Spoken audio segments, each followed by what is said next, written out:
Welcome to This Explainer. Today, we're going to completely strip away all those Hollywood magic tricks. The swinging pocket watches and the stage illusions. Instead, we're diving straight into the real neuroscience and the hidden, sometimes even fatal dangers behind hypnosis. We're strictly looking at the facts here to understand what is actually happening inside the human brain. It's a question that has fascinated us for centuries, right? Can the human mind truly be controlled?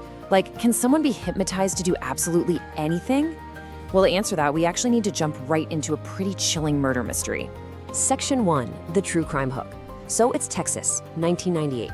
On a January morning, a woman named Jill Barganier saw two men enter a neighbor's house. Hours later, tragically, a woman inside was found murdered. Now, Jill was able to identify the driver, but not the second man. Yet somehow, 13 months later, she took the stand and confidently pointed right at a man named Charles Flores, ultimately sending him to death row without a single shred of physical evidence. So how did her memory suddenly improve after a whole year? Well, the police hypnotized it. Section 2, History and Medical Science. To really understand how a hypnotized memory could put a man on death row, we've got to look at how hypnosis evolved from this bizarre sideshow trick into actual, legitimate medical science. How did this become a tool for modern police and doctors? It actually starts way back in 1770 with Dr. Franz Mesmer.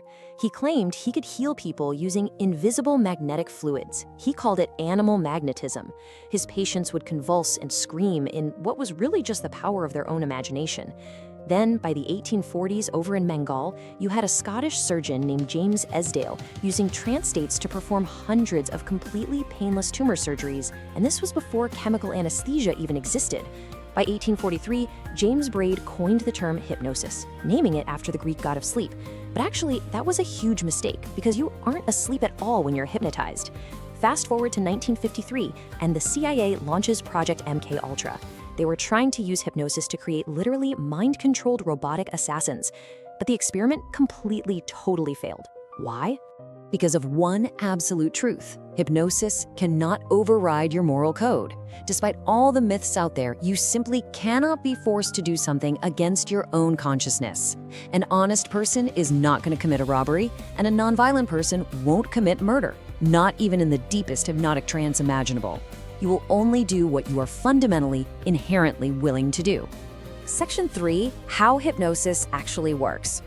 Okay, so if it's not mind control, it's not a magic trick, and it's definitely not sleep, what exactly is it? Let's pivot over to modern neuroscience to see what's actually going on in the brain. The American Psychological Association defines it pretty simply. They call it a state of highly focused attention, reduced peripheral awareness, and an enhanced capacity to respond to suggestion. The wild part is, you actually experience this naturally all the time. Have you ever driven down a long highway and suddenly realized you have zero memory of the last 5 miles? Or maybe you were so wrapped up in a good book that you literally didn't hear someone shouting your name. Or say you got a sports injury but didn't even feel the pain until the game was over. That right there is a natural hypnotic state of highly focused attention. And the physical proof for this is absolutely fascinating. Stanford University actually scanned the brains of 545 people and found 3 distinct changes during hypnosis. First off, your brain's worry center just kind of quiets down. Second, the connection between your brain and body actually heightens, which gives you much better control over physical sensations. And third, your self-reflection network completely disconnects. That is massive. It basically means you stop consciously overthinking your own actions. But here's the thing, not everyone can be hypnotized equally. A huge myth out there is that only gullible or unintelligent people can be put under. That is completely false. It's actually largely genetic. Just look at the breakdown. Only about 15% of the population is highly hypnotizable. At the other end, another 15% are practically impossible to hypnotize. The vast majority of us, around 70%, fall right in the middle. Section 4, Medical Miracles of Hypnosis. Now, for those who are susceptible to it, the results can be genuinely life-changing. Let's look at some of the incredible proven medical applications that are being used in real hospitals right now. This story brilliantly illustrates the true power of the human mind. Back in 2019, a 37-year-old Iranian man underwent ACL knee surgery. Now, that is an incredibly painful procedure where doctors literally drilled tunnels into your bone. But he was fully awake. No chemical anesthesia whatsoever. He just used hypnosis. He was guided by doctors to imagine he was walking in a peaceful valley and that tiny red fishes were just gently nibbling at his knee. That highly focused imagination completely blocked the pain signals in his brain. No way, right?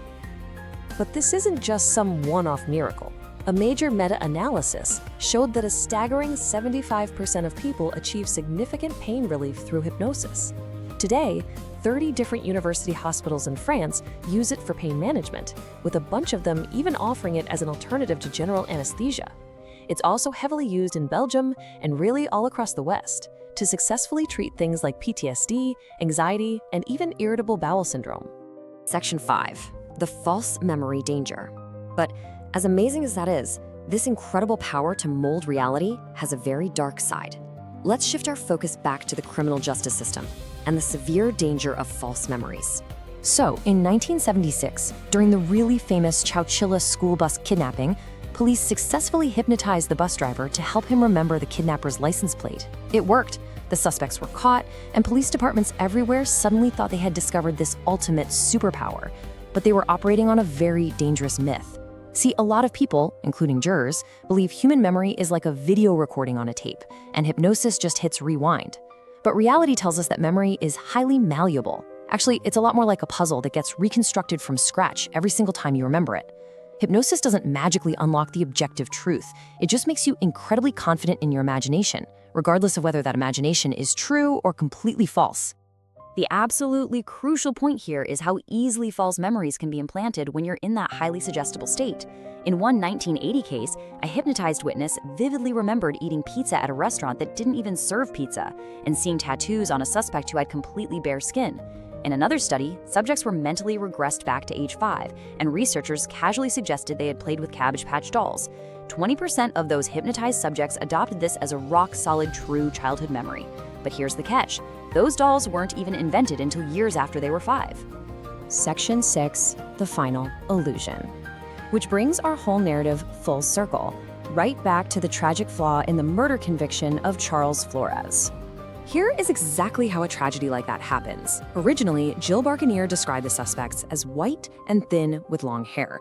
But Charles Flores was Hispanic, he was heavily built, and he had short hair. However, a police officer who was actually conducting his first and only forensic hypnosis session told Jill to watch her memories play out like a TV screen. By that point, police already suspected Flores, so during the session, the officer repeatedly fed her leading questions and suggestions about the suspect having short hair and a heavier build.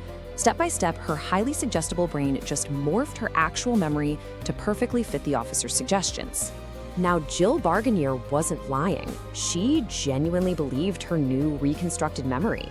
And that is exactly why 27 US states have now completely banned the use of forensic hypnosis in criminal investigations. It is just far too dangerous and way too unreliable. Yet, because that ban isn't national, men like Charles Flores still sit on death row today. So let's do a quick test of your own memory right now. Think back to the very first detail of that true crime story at the beginning of this explainer. I mentioned Jill saw a Volkswagen pull up across the street. What color was that car? Don't rewind, just lock your answer in your head. Was it white or was it red? Well, if you thought the car was red, your memory was actually just manipulated by me. I never stated the color of the car in that opening story. Not once. But throughout this explainer, you've heard me talk about red fishes during the surgery, and I've been presenting red text to you.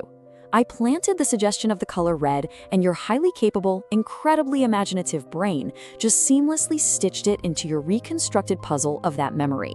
And I think that leaves us with this final, really powerful question to ask yourself the next time you are 100% certain about a memory. Is your belief based on evidence or just a suggestion? Hypnosis isn't magic, and it sure isn't mind control. The real superpower, and honestly, the real danger, is our own easily manipulated imagination. Thanks for joining me on this explainer today. Stay curious and always question what you think you know.